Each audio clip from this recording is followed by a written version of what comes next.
Alléluia. Alléluia. Que Dieu te bénisse. Encore le livre de Luc. Luc chapitre 6. Verset 6. Luc chapitre 6. Verset 6. Je lis la parole du Seigneur. Il arriva un autre jour de sabbat que Jésus entra dans la synagogue et il enseignait. Il s'y trouvait un homme dont la main droite était sèche.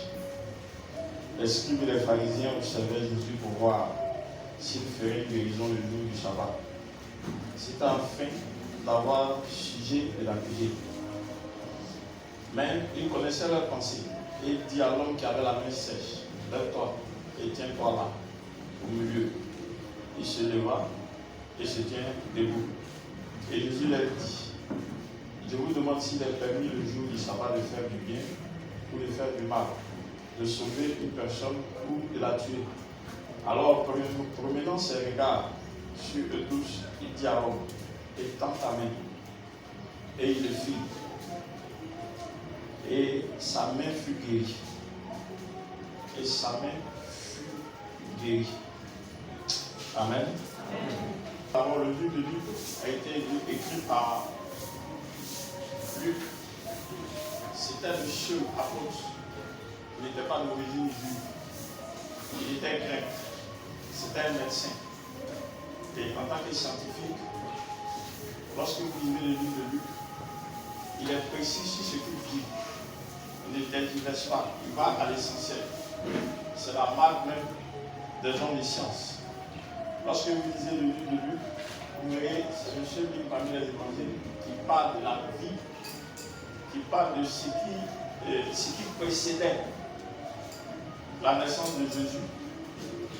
Il a raconté tout ce que Jésus a fait. Et après encore que Jésus fut ressuscité, il a bien détaillé encore les événements qui ont marqué la vie de Jésus. C'est un livre qui est écrit aux non-croyants. Le livre de Luc est écrit aux non-croyants, c'est-à-dire à ceux qui ne sont pas juifs. Et ici, il y a un fait majeur qui marque ce texte. On nous parle, on dit qu'il arriva un autre jour, et le jour du Shabbat. Le Shabbat qui commence à 18h en Israël. 18h, à partir de 18h, quand il arrive en Israël, tout est arrêté, on ne prépare pas. Les voitures sont garées, les Juifs marchent pour faire leurs courses. Vraiment, tout est vraiment arrêté. Et il commence le vendredi de 18h jusqu'à samedi 18h. Et le jour du Shabbat, les Juifs ne font que adorer Dieu. Surtout dans la soirée, ils se réunissent dans des cabarets, dans des petits bars, restaurants, en famille. Et puis là, vous les voyez chanter des chansons à la voix de Jéhovah, à la voix de Elohim. Toute la famille chante comme ça, ils battent les mains, c'est strictement respecté. Quand vous arrivez dans la partie où les juifs chrétiens, même les orthodoxes, tous les magasins sont faits. Tous les magasins sont faits. Et ce jour-là, on le fait vraiment bien. Et la Bible dit qu'il est arrivé un jour du sabbat où Jésus est rentré dans une synagogue pour enseigner. Et là, il y avait un monsieur qui avait la main droite. Cette main droite était sèche. C'est-à-dire que la main droite était comme ça, de telle sorte qu'un de lui ne servait plus. Il ne pouvait pas l'étendre, il ne pouvait pas la détendre, il ne pouvait pas toucher quelque chose avec ça. Cette main était complètement sèche. Voilà. Lorsque nous lisons les tests, on dit, il se trouva là un homme qui avait la main sèche. Et la Bible quoi? La main droite. Il va s'en dire, pourquoi la Bible fait une précision de taille? Pourquoi est-ce qu'il est spécifié automatiquement la main droite? D'autant plus qu'il a deux mains. Mais on met une pause sur la main droite. On dit sa main droite était sèche. Pourquoi cette insistance? L'insistance vient du fait que la main droite a une signification. Elle va avoir trois portées. C'est la main de la puissance, c'est la main de la force et c'est la main de l'approvisionnement.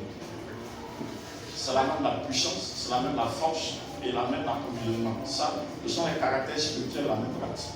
Et ce monsieur que vous voyez, on dit qu'il avait la même plate sèche. Ce qui faisait qu'il n'avait pas cette force, il n'avait pas cette puissance nécessaire, il n'était pas approvisionné lorsqu'il faisait cette prière à l'Éternel Dieu. Parce que tout avait séché dans sa vie. Alléluia. Est-ce que je suis en train de parler à quelqu'un? Est-ce que je suis en train de parler à quelqu'un? Et qu'est-ce qui va se passer? Les Juifs, ils cherchaient un sujet sur lequel ils allaient attraper Jésus. Ils ont tout fait, ils ont fouillé dans sa vie, ils ont cherché les péchés qu'il faut. Ils n'ont pas trouvé. Il y a vous dire quelque chose. Tant que vous n'êtes pas encore réellement dans la révélation de Dieu, je vais dire par là, dans tous vos agissements, dans tout ce que vous faites, écoutez-moi très bien. L'obéissance à la parole que Dieu vous donne n'est pas un obstacle, ce n'est pas une difficulté que Dieu met devant vous. C'est une opportunité que Dieu vous donne pour pouvoir vous amener à changer de nouveau.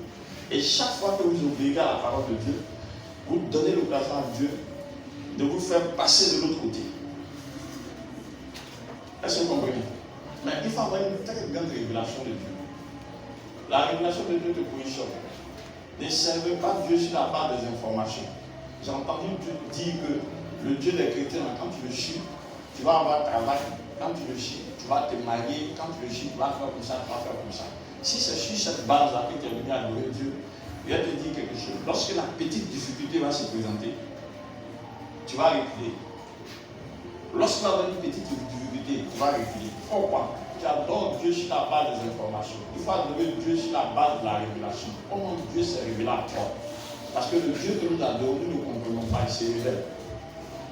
Donc, comment est-ce que tu l'appréhendes?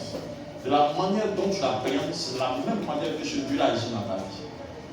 Si tu prends ce Dieu-là comme un petit Dieu, tu verras les petites choses. Si tu le prends comme un Dieu tout puissant, tu seras visité par la puissance. Et comprenez très bien. Là, il y a un protocole. Les Juifs ont extrapolé dans les lois. Ils ont extrapolé dans les lois. Mais souvenez-vous, Jésus dit, je ne suis pas venu abolir la loi. Je suis venu l'accomplir. Et pendant le sabbat, il ne fallait pas travailler. Donc, il y a une question qui s'impose. Aider quelqu'un, sauver quelqu'un, donner la nourriture à quelqu'un, est-ce que c'est un travail le jour du sabbat? Est-ce que c'est un travail? Voilà quelqu'un que Jésus trouve dans la synagogue, sa main comme ça. C'est-à-dire que cette personne a diminué à 50%. À 50%. Il est obligé de tout faire avec sa main gauche. Aider cette personne, est-ce travailler? Faire du bien à cette personne, est-ce travailler? Bénir quelqu'un le jour du sabbat, est-ce travailler? La question s'impose. Donc les gens là sont là, ils sont en train de regarder. Et qu'est-ce que Jésus fait? Bien, le monsieur assis, comme Jésus connaît les pensées, il fait venir le monsieur au milieu et il dit, regardez ce monsieur, il a la main sèche, c'est-à-dire que tout est comme ça. Et comme ça séché, cette main, elle est petite par rapport à l'autre. C'est collé à sa peau comme ça. Il n'y a pas de vie dedans. Hein? Donc imaginez ce monsieur, combien de supplices il faisait tout avec sa main gauche. Peut-être qu'il n'était pas gaucher, mais à force des choses, il a commencé à travailler à sa main gauche. Mais certainement, quand il prenait quelque chose à sa main gauche, il avait des douleurs parce qu'il n'est pas gaucher. Et peut-être qu'il n'est même pas né comme ça. Il y a quelque chose qui s'est passé dans sa vie. Hein? Pourquoi il y a quelque chose qui s'est passé dans sa vie? Je dis c'est que ça, c'est un démon qui est à l'origine.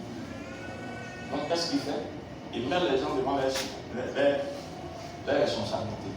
La question vous est posée, cher juif, cher membre de la synagogue, du ministère de la foi, est-il possible, est-il permis de faire du bien le jour du sabbat? Voilà. Vous êtes les docteurs, vous êtes les pharisiens, vous êtes les sadducéens, ça vous de choisir. Est-ce qu'il est permis de faire du bien le jour du sabbat? Donc là, il y a l'hypocrisie des gens. Ils ne répondent pas. Ils ne répondent pas. Un jour, quelqu'un viendra te demander, la personne, est-ce que je peux l'aider? Peut-être que la personne a besoin de clarifier quelque chose. Mais si tu ne fais pas en ta chambre, tu demandes à la mauvaise personne, tu vas dire, oh, celui-là, tu ne le connais pas. Oh. Si tu as dit quelqu'un comme ça, un jour là, tu vas voir, entrer ici, sortir ici, tant. Non. Tiens, dans tout ce que tu fais, il faudrait que tu sois conduit par le Saint-Esprit. Parce que tout ce que tu vas faire, ne recherche pas même la gloire par rapport aux gens. Si les gens ne voient pas ce que tu as fait, Dieu voit. Alors que c'est Dieu qui donne force. Donc la question posée, il y a vous dire quelque chose. Si dans cette assemblée, il y a d'autres qui ont un problème avec lui, ils vont dire non, il est comme ça, il est comme ça, il est comme ça, il est comme ça, il est comme ça, il est comme ça. Ce que vous ne comprenez pas, c'est comme ça la nature humaine est. Foncièrement, comme Dieu dit, la plupart du temps, ils pensent à une chose. Ceux qui ont le poids des armes, ceux qui ont réellement accepté Jésus, qui se soucient des autres. La preuve en est que lorsque les gens se mettent en genoux, ils sont en train de prier, écoutez les prières. Ils sont des prières personnelles. Et ce que les gens ont oublié, quand tu pries, pour toi et tu demandes, qu'est-ce qui se passe? Tu reçois des réponses. Mais quand tu pries pour les autres, tu intercèdes pour les autres, ce que tu reçois sont des récompenses. C'est-à-dire qu'ils sont des plus. C'est ce que les gens savent pas. Et quand tu t'occupes des autres, Dieu va s'occuper de toi. Donc Jésus même monsieur là, et les gens ne répondent pas. Jésus va briser le protocole. Ce n'est pas la première fois que Jésus fait ça. Il y avait un paralytique aussi qui avait son lit. Pendant le Shabbat, il n'était pas permis de soulever une charge. Jésus dit au gars, il faut te lever. Il faut prendre ton lit et puis il faut partir. Il va te montrer au prêtre. Quand le gars a pris son lit par terre, les gens sont venus vers toi.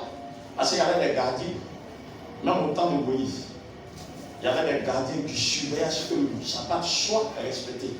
Toi, qui t'a dit prendre ton lit? Le monsieur dit, celui qui m'a guéri, c'est lui qui a dit de prendre mon lit. Donc je prends. Les gens voulaient l'arrêter, la peur, il voulait les taper. Venez. Il y a longtemps, je suis devant vous ici. Personne n'a prié pour qu'il meure. Aujourd'hui, le monsieur là, celui qui a parlé chez moi, quand il m'a parlé, il m'a dit, prends ton lit pour partir. C'est ce que j'ai fait. Donc celui qui parle chez moi ici va voir. Est-il permis de faire du bien? Ça fait à peu près 3 dimanches. Oui. Chaque fois qu'il y a une action de grâce, je ne veux pas ça à la maison. Je prends un disciple. Je vais vous amener à comprendre quelque chose. Écoutez très bien. Je vais vous amener à comprendre quelque chose. Surtout dans vos relations avec vos parents. Ce soir, là, j'ai parlé de ça par les enfants spirituels. Surtout dans vos relations avec vos parents. Faites très attention. La Bible dit que au nom de ton père et ta mère. Au nom de ton père et ta mère. Dans toutes vos relations, si vous n'honorez pas ceux qui vous ont mis au monde, il y a une malédiction pour vous. Une très grande malédiction. Quelqu'un qui a gardé toutes ses économies. Peut-être quand ton papa ou ta maman, ils avaient un seul pantalon. Un seul pantalon. Parce que toi, tu étais là avec tes frères. Et on vous nourrissait. Aujourd'hui, tu es devenu quelqu'un. C'est dans la famille, ta belle famille. C'est là-bas que toi, tu vas investir. C'est dans ta belle famille, toi, tu vas investir.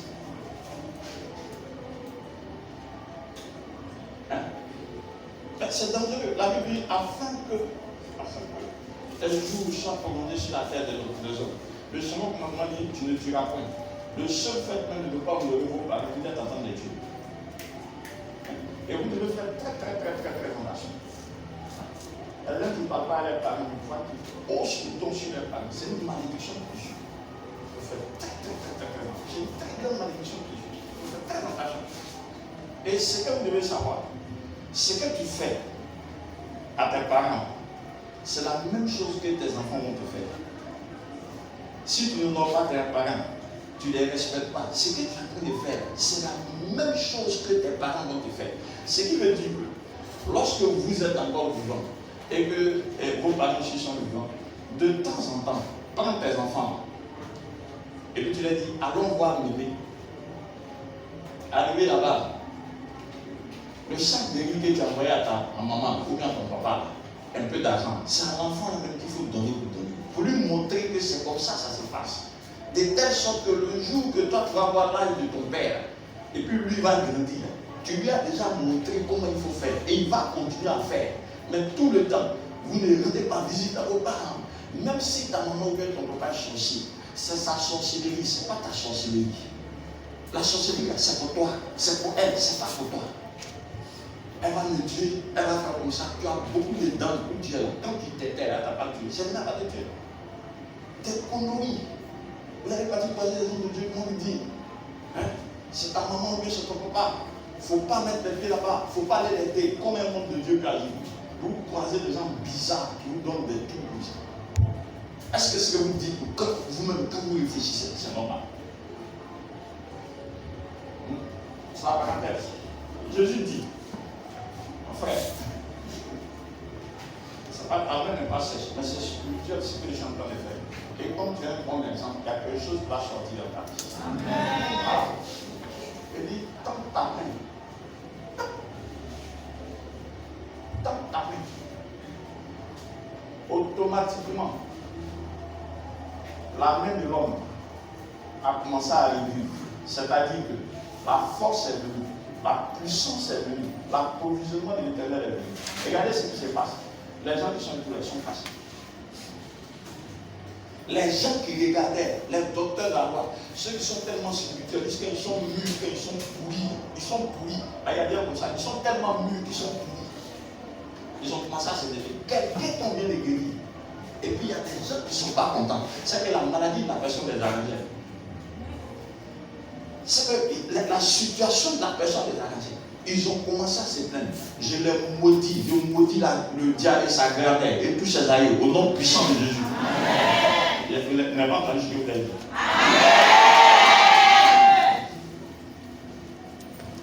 De la même manière dont cette main a retrouvé la vie, je déclare, moi, Élisée sur mon, le serviteur de l'Éternel, que tout ce qui a séché dans tous les domaines de ta vie, c'est une parole prophétique, en tâchant.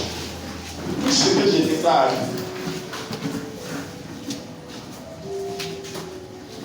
Je déclare dans le précieux nom de Jésus-Christ que tous les domaines de ta vie qui ont séché retrouvent la vie maintenant. Au nom de Jésus! Va t'asseoir. Laisse-moi te dire ce matin. Abraham, comme il est signifié la fois passée, ce vieux qui a signé quelque part en Irak, à Mésopotamie, ça a été son village. Il n'a rien fait. Il était dans sa maison, la maison de ce père. Dieu a vu sa souffrance. Dieu a vu sa misère. Dieu a vu sa stérilité. Et Dieu se révèle à lui. Et Dieu lui dit, lève-toi mon fils, sors de ton pays. Je vais t'envoyer dans un pays où coule le lait et le miel. Mais il y a des gens qui sont là-bas. Je vais les chasser et je vais te donner la place. Je déclare ce matin que Dieu a localisé ta souffrance. Il a vu ta stérilité. Il a vu ce que tu traverses. Laisse-moi te dire que tu n'es pas seul. Le Dieu que j'adore, c'est un Dieu qui est vivant. Contrairement à Noé.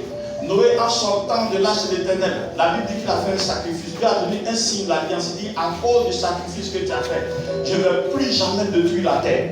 Mais Abraham n'a rien fait. Rien fait. Abraham n'a rien fait. Dis Seigneur, je n'ai rien fait pour mériter cette grâce. Répète. Il dit, tu n'as rien fait. Tout simplement parce que la grâce de Dieu t'a localisé. Il dit, la grâce de Dieu t'a localisé. Je suis en train d'expérimenter quelque chose. Je suis en train d'expérimenter quelque chose. Il y a quelqu'un qui attend de recevoir quelque chose. Il y a quelqu'un qui attend de recevoir quelque chose. Il dit, Dieu a vu ta souffrance. Dieu a vu ta souffrance. Dis, c'est moi. Dieu a vu ta stérilité. Dis, c'est moi. Dieu a vu ce que tu traverses. Dis, c'est moi. Dieu a vu que tu es frustré. Parce que tu es à ton point de départ. C'est vrai, tu manges. Tu travailles. Mais il y a quelque chose qui te manque. Dieu te dit ce matin, lève-toi. Je vais chasser quelqu'un quelque part et t'installer. Répète, Dieu chasse quelqu'un quelque part et installe-moi. Oh, tu ne parles pas avec conviction. Tu n'es pas en train de parler. Il dit, tu n'es pas en train de parler avec conviction.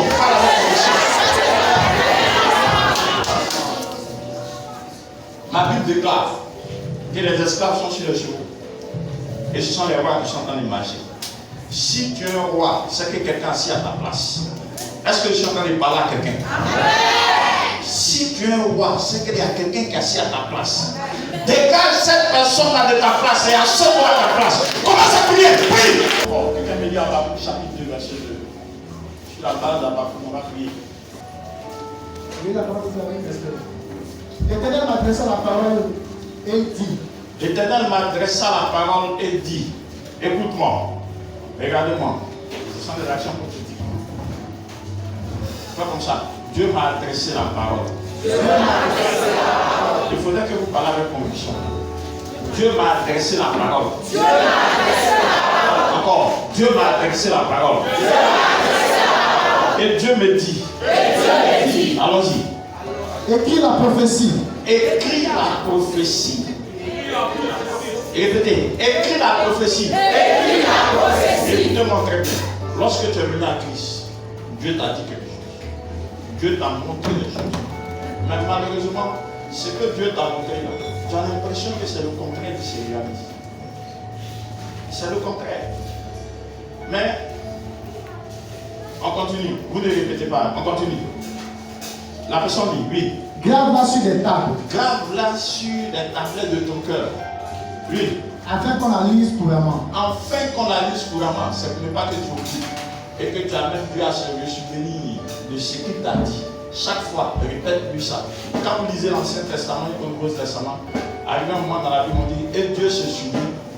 Et Dieu se souvient. Pas parce qu'il a oublié, parce que les hommes là sont restés ici, ils ont demandé à Dieu. Et chaque fois, il parlait de Dieu. Il parlait de ça. Seigneur, ne m'oublie pas. On dit, et Dieu se souvient. Dieu ne peut pas oublier. Alors dit. Car c'est une prophétie.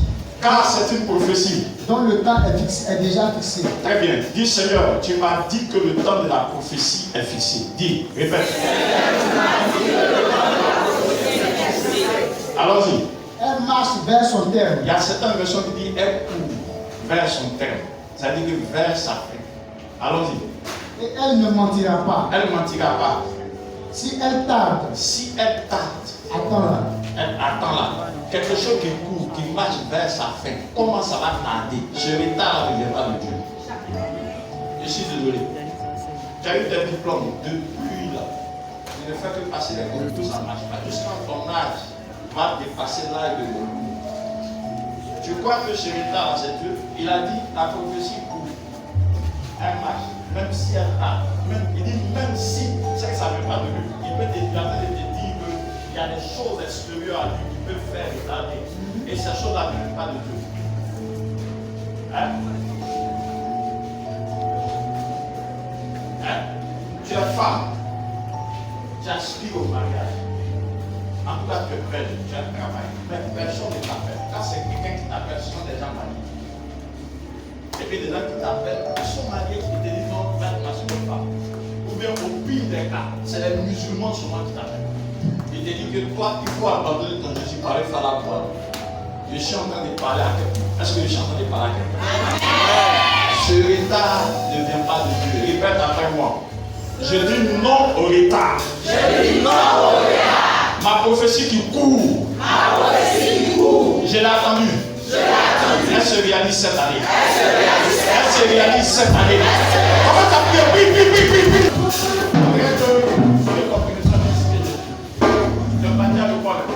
Des fois, tu vois tes amis du monde. La première des choses qu'ils te demandent, elle dit qu'est-ce que tu fais? Et puis tu as honte même de dire ce que tu fais. Par exemple, depuis là, tu fais rien. Alors que le gars, il était derrière la classe, c'est toi-même qui expliquais les exercices. Mais aujourd'hui, là, tu ne peux même pas parler. Il y a des gens qui t'ont appris que tu aujourd'hui, là, et tu t'en dépasses. Ça, c'est un retard de la Dieu. Ce retard ne vient pas de Dieu. Et c'est pas comment vous êtes en train de prier. Combat tout demande de retard. Dieu a fait le monde en 6 jours. Il reste 4 mois pour finir l'année. En 4 mois, Dieu peut tout réaliser. S'il a fait le monde en 6 jours, tout ce qu'il réalise, tu as 4 mois pour la réalisation de ta prophétie. Prie, confie les 4 mois. Au nom de Jésus-Christ. On a prié, nous sommes aussi. Amen. Ni par force, ni par puissance, mais par ton esprit. envoie ton esprit, ni par force, ni par puissance, mais par ton esprit, envoie ton esprit.